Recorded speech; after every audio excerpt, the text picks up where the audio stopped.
సుప్రీంకోర్టులో Chandrababu quash petition రేపటికి వాయిదా పడింది. ఈ రోజు ఉదయం నుంచి కూడా చంద్రబాబు తరపు లీగల్ టీమ్ కి సంబంధించి హరీష్ సాల్వే చాలా సుదీర్ఘమైనటువంటి వాదనలు వినిపించారు. సెక్షన్ 17 సంబంధించి ఆ గ్రౌండ్స్ మీదే చాలా సుదీర్ఘమైనటువంటి వాదనలు వినిపించారు. ముఖ్యంగా గవర్నర్ అనుమతి తీసుకోవాల్సిందే అరెస్టుకు ముందంటూ కూడా ఆయన చాలా స్ట్రాంగ్ గా తన ఆర్గ్యుమెంట్స్ వినిపిస్తున్నారు. రేపు సిఐడి తరపున ముకుల్ రోహిత్గి తమ వాదనలు వినిపించబోతున్నారు. ఈ రోజు ఉదయం నుంచి కూడా చాలా సుదీర్ఘమైన వాదనలు వినిపించారు హరీష్ సాల్వే వర్చువల్ గా.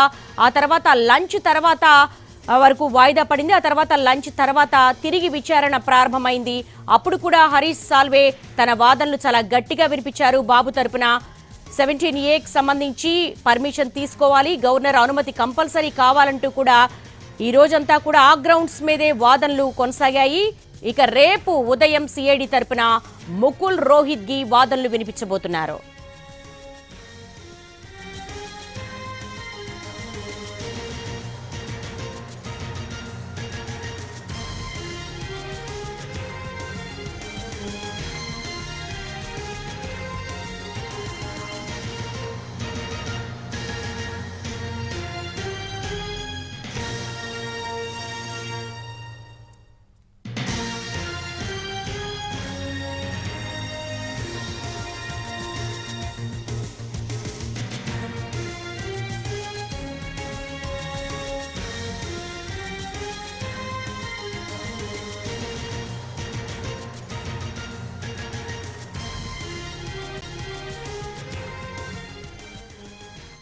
సుప్రీంకోర్టులో చంద్రబాబు క్వాష్ పిటిషన్ పై విచారణ రేపటికి వాయిదా పడింది.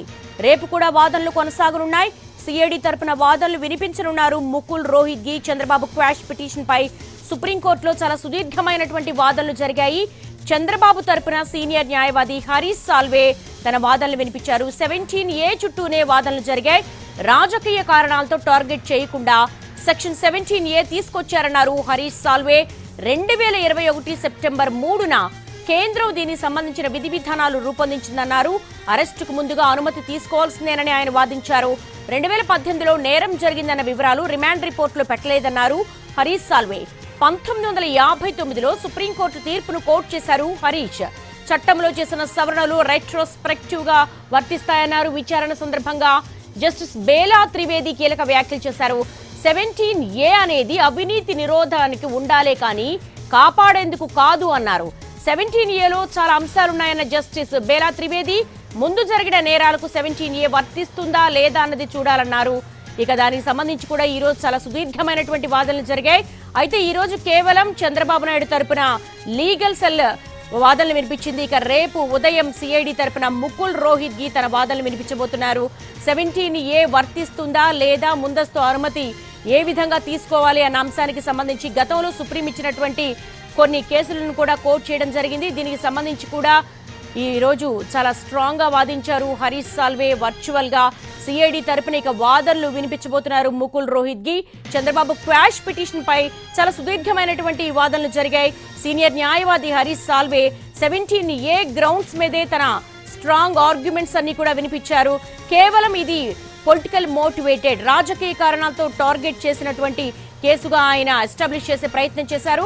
ఇకపోతే 17A అసలు ఎప్పుడు తీసుకొచ్చారు, ముఖ్యంగా 2021 సెప్టెంబర్ 3న కేంద్రం దీనికి సంబంధించి ఎటువంటి డైరెక్షన్స్ ఇచ్చింది, విధి విధానాలు ఏ విధంగా ఉన్నాయి అన్న దానికి సంబంధించి అరెస్టుకు ముందుగా అనుమతి తీసుకోవాల్సిందే అంటూ కూడా ఆయన చాలా స్ట్రాంగ్ గా తన ఆర్గ్యుమెంట్స్ అయితే వినిపించారు. అయితే 2018లో నేరం జరిగిందన్న వివరాలు రిమాండ్ రిపోర్టులో సిఐడి పేర్కొనలేదంటూ కూడా ఆ పాయింట్ ను కూడా హరీష్ సాల్వే కోర్టు దృష్టికి తీసుకొచ్చారు. అయితే 1959లో సుప్రీంకోర్టు తీర్పును కోట్ చేశారు హరీష్ సాల్వే. చట్టంలో చేసిన సవరణలు రెట్రోస్పెక్టివ్ గా వర్తిస్తాయన్నారు. దీనికి సంబంధించి కూడా మరి ఈ రోజంతా వాదనలు విన్నారు సుప్రీం న్యాయమూర్తి. ఇక రేపు కూడా దీనికి సంబంధించినటువంటి ఆర్గ్యుమెంట్స్ కొనసాగబోతున్నాయి. ఎందుకంటే హరీష్ సాల్వే లేవనెత్తినటువంటి కొన్ని టెక్నికల్ గ్రౌండ్స్ ఏవైతే ఉన్నాయో 17A ఇది వర్తిస్తుందా వర్తించదా, దీనికి సంబంధించి కూడా మరి అరెస్టుకు ముందు అనుమతి తీసుకోవాలా, గవర్నర్ అనుమతి తీసుకోవాలా అన్న విషయాలకు సంబంధించి మొత్తం ఈ స్కిల్ డెవలప్మెంట్ స్కామ్ లో చంద్రబాబు అరెస్ట్ అయిన దగ్గర నుంచి కూడా చాలా కీలకంగా మారినటువంటి అంశం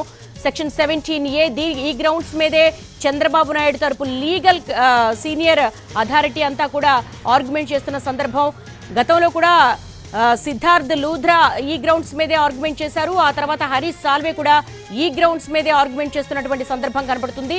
దానికి సంబంధించి కూడా 1959లో ఒక కేసుకు సంబంధించింది కూడా కోర్టు చేశారు.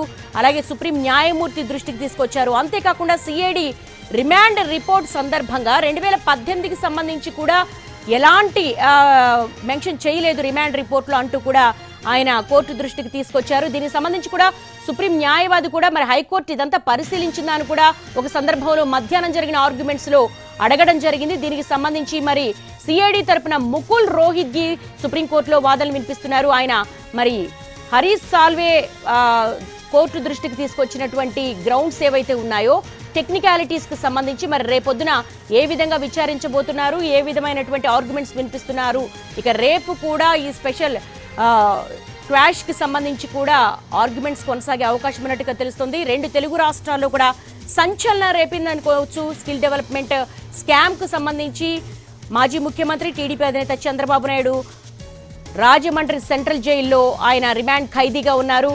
అయితే ఈరోజు ఏసీబీ కోర్టు కూడా మిగతా కేసులకు సంబంధించి ఔటర్ రింగ్ రోడ్డుకు సంబంధించి కావచ్చు, అలాగే ఇన్నర్ రింగ్ రోడ్డుకు సంబంధించి, అలాగే ఫైబర్ నెట్కు సంబంధించి కూడా కొన్ని బెయిల్ పిటిషన్స్ వేశారు. వాటిని డిస్మిస్ చేసింది. ఇక ఈ రోజు చాలా కీలక మారబోతోంది సుప్రీంకోర్టులో క్వాష్ పిటిషన్. హరీష్ సాల్వే చాలా స్ట్రాంగ్ గా 17A గ్రౌండ్స్ మీద ఆయన ఆర్గ్యుమెంట్స్ వినిపించారు.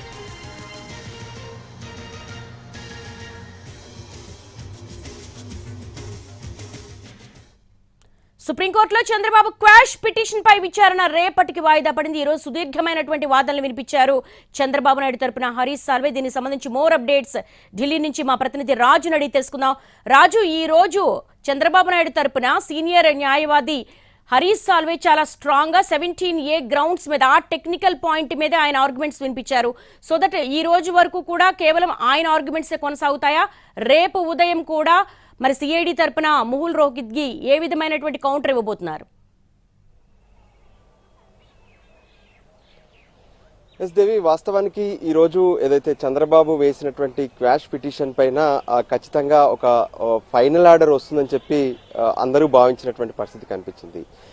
కానీ ఎవరైతే చంద్రబాబు తరపున వాదనలు వినిపించినటువంటి సీనియర్ కౌన్సిల్ హరీష్ సాల్వే వాస్తవానికి గతంలో ప్రతి విచారణకు కూడా వీడియో కాన్ఫరెన్స్ ద్వారానే హరీష్ సాల్వే హాజరయ్యేవారు. కానీ ఈ రోజు నేరుగా సుప్రీంకోర్టుకు హరీష్ సాల్వే అపియర్ అయ్యారు. అంతేకాదు ఎప్పుడైతే భోజనానికి ముందే ఈ కేసు వచ్చేసింది, అంటే 59వ కేసుగా జస్టిస్ అనిరుద్ధ బోస్, జస్టిస్ బేలాయం త్రివేదిల ధర్మాసనం ముందు కేసు వచ్చేసింది. అయితే ఆ సందర్భంగా వాదనలు ప్రారంభించగానే ముందుగా భోజనాన్ని పూర్తి చేసుకుని వచ్చాక ఇది కంటిన్యూ చేద్దాం అనుకున్నారు.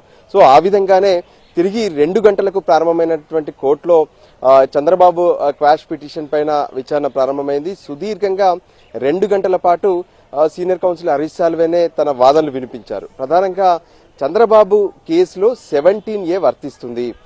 ఇప్పుడు ఏదైతే అరెస్టు చేసినటువంటి విధానంలో కావచ్చు, ఆ తర్వాత రిమాండ్ కు పంపినటువంటి వీటన్నిటికి కూడా 17Aను ప్రొసీడింగ్స్ అసలు ఫాలో కాలేదు.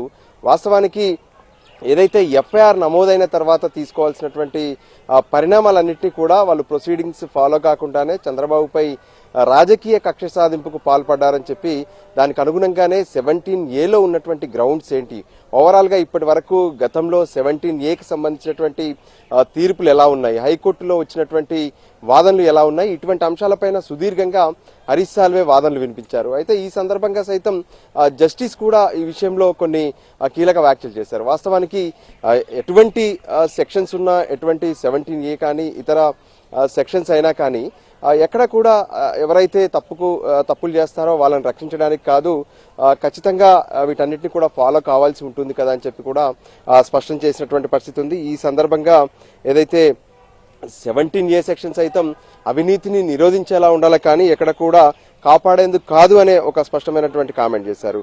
ఇక మరోపక్క ఈ 17A అమెండ్మెంట్ ఏదైతే ఉందో, అంటే జూలై 2018లో ఈ అమెండ్మెంట్ చేశారు.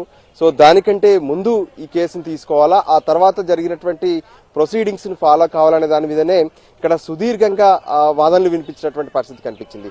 సో ఇప్పటికీ చంద్రబాబు తరపున హరీష్ సాల్వే తన తరపు వాదనలో ప్రత్యేకంగా తను చెప్పింది ఒకటే, అంటే ఎప్పుడైతే ఈ కేసు ఎఫ్ఐఆర్ అయిందో, ఎఫ్ఐఆర్ అయ్యే నాటికి 17A అమెండ్మెంట్ జరిగింది. సో దానికి అనుగుణంగానే ఖచ్చితంగా 17A చంద్రబాబుకు వర్తిస్తుందని చెప్పారు. అయితే ఈ రోజు ఎక్కడా కూడా ప్రభుత్వ తరపున వాదనలు వినిపించే అవకాశం కనిపించలేదు. సో సుదీర్ఘ వాదనల తర్వాత రేపు ఉదయం ప్రభుత్వం తరపున సిఐడి తరపున ముకుల్ రోహిత్ సీనియర్ అడ్వకేట్ గా ఉన్నారు సుప్రీంకోర్టులో, ఆయన వాదనలు వినిపించబోతున్నారు.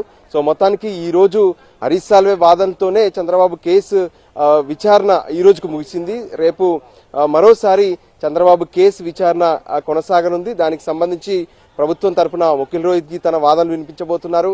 ప్రభుత్వం తరపున వాదనలు కూడా చూస్తున్నాము. ఎప్పుడైతే 2018 జూన్ నెలలోనే ఈ డిజైన్ టెక్ కంపెనీకి సంబంధించినటువంటి జిఎస్టీ అవకతవకల విషయంలో మహారాష్ట్ర నుంచి వచ్చినటువంటి ఏదైతే ఉందో, మహారాష్ట్ర నుంచి వచ్చినటువంటి ఆర్డర్స్ ప్రకారం వెంటనే అప్పుడున్నటువంటి ప్రభుత్వమే ఈ కేసులో స్కిల్ డెవలప్మెంట్ కి సంబంధించినటువంటి కేసులో విచారణను ప్రారంభించారు. సో దాన్ని బేస్డ్ గా తీసుకునే మేము ఈ కేసులో 17Aకు అంటే చంద్రబాబుకు వర్తించదనే విషయాన్ని స్పష్టం చేస్తున్నాము. అంతేకాదు ఈ కేసులో ఎంతో మందిని విచారించిన తర్వాత సైతం తమకు ఎన్నో ఆధారాలు కూడా ఉన్నాయని చెప్పి స్పష్టం చేసినటువంటి పరిస్థితి కనిపించింది. సో మొత్తానికి రేపు కూడా ఇదే వాదనలు వినిపించే అవకాశం స్పష్టంగా కనిపిస్తుంది.